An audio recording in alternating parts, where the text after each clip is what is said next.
This is a fictional mindbender.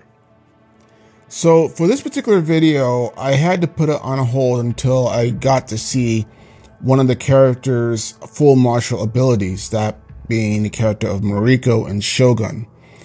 And I finally got to see that in episode 9, where she, being a noble woman from a disgraced family, goes to Osaka under orders of her lord Toranaga to put the rival council in a political rock and hard place, so to speak.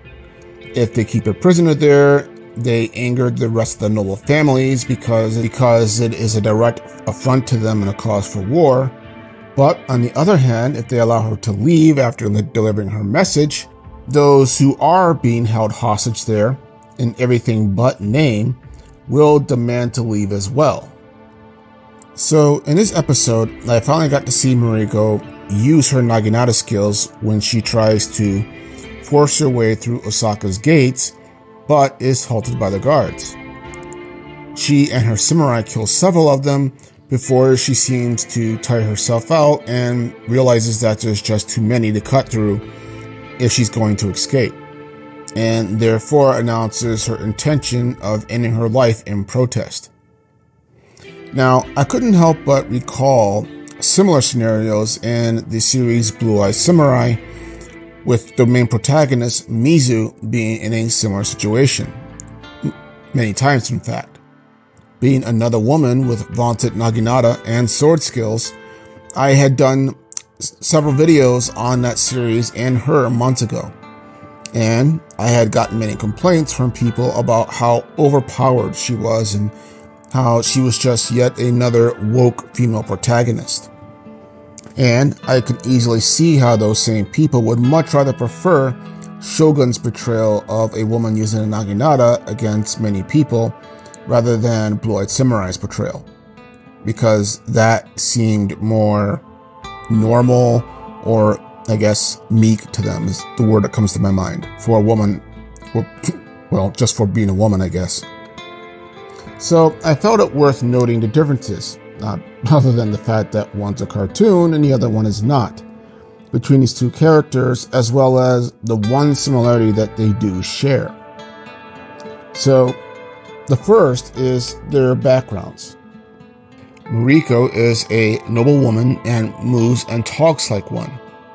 She's dressed in tightly wrapped robes and always bathes, typical of her station, and is used to a certain way and precise way of doing things that is very strict and narrow. There is no deviation from that without causing severe backlash, so to speak. And I feel this was reflected in the two scenes where she does use her Naginata.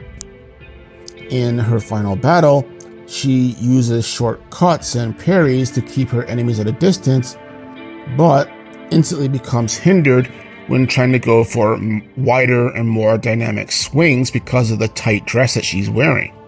It's definitely not suitable for combat.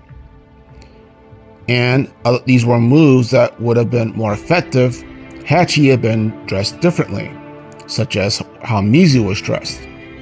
And though the Naginata can be used for multiple people, Mariko seemed to have been better in a 1v1 situation rather than multiple opponents, because in a flashback where she is shown in a 1v1 sparring match with her friend Ochiba, that she was very skilled. In fact, I would dare say much more skilled than she was in this particular battle with the guards, and I'll get into that in a couple moments. Mizu, on the other hand, is a blacksmith, a ronin, and an outcast.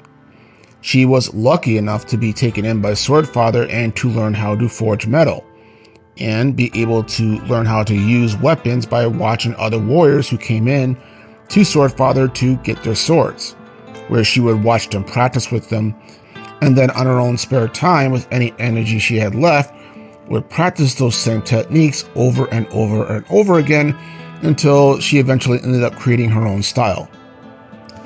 Mizu and Mariko also differ in terms of their concept of honor, that strict and precise way of doing things I mentioned about earlier.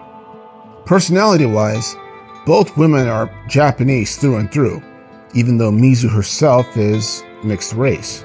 But Mizu, because she's an outcast, doesn't really care about honor or proper manners, even though she is quite fully aware of it being Japanese. She has never had that luxury because of her life circumstances. So therefore, it wasn't that high of a priority, quite frankly. Mariko, on the other hand, does care about honor and those same behaviors because she believes it is what defines her as a person because of her life circumstances, what she was born into. She believes that it is those things and even the most minimal of actions that define her both intellectually, spiritually, and physically as a person. But Mizu basically sees them at best as an option and at worst as a prison or a cage that held people who followed it back, especially other women. Mizu, being a pariah, is not as restricted as Mariko, being basically a princess, was in her final battle. And this shows in how they both fight with their weapons. The second difference that is worth mentioning as well is their individual circumstances. Every time Mizu busted out her Naginata or sword, her enemies were trying to kill her, and she was protected by nothing but her weapon. If she got wounded, cut down, or captured, nothing was going to save her. So, therefore, there was almost a kind of desperation to how she fought. Mariko, on the other hand, was basically a walking political landmine, and moreover, she wanted to die. Therefore, the samurai at the gate were ordered not to kill her, which can also be seen in how she goes for those big swings and leaves her back open multiple times. 1 or 3 or 4 of those guards could have easily rushed in on her at once to get at least 1 or 2 spears thrust through her. But they didn't, and instead were trying to keep their distance and block her way, which resulted in her killing several of them. And the last difference is also something of a similarity in a way, which was that, just as I mentioned before, Mariko wants to die, whereas Mizu, however, wanted to live, at least until she had killed her unknown white father. Mariko has had to live with the disgrace of her family for most of her life, and attempted to take her own life multiple times before being prevented, or just not allowed to when she requested it. Osaka, therefore, was her one chance to finally fulfill that desire and end her suffering, one way or the other. So you could arguably speculate that perhaps she was deliberately leaving herself open those multiple times so that someone would kill her. And this becomes even more plausible given how she fought in the flashback, which was much more precise, much less reckless, and much more determined in how she fought compared to when she fought at the gate. Mizu is like Mariko in this sense, in that she too does have a death wish, just as I said before. But because of her background and her opportunities that are presented to her, she can more aggressively pursue them, whereas Mariko could not. Mariko just wanted to die right there and then. Mizu would only allow herself death after she killed the person responsible for her suffering, and not before. Both women have suffered greatly, and that's their one common anchor, their one similar point that they share. More so than both of them using the Naginata, it is their life experiences in feudal Japan that fuels and motivates them and gives them their point of view, and how it shapes how they choose to deal with it. And though they tend to mostly widely vary and differ from each other, the underlying root and cause stay the same.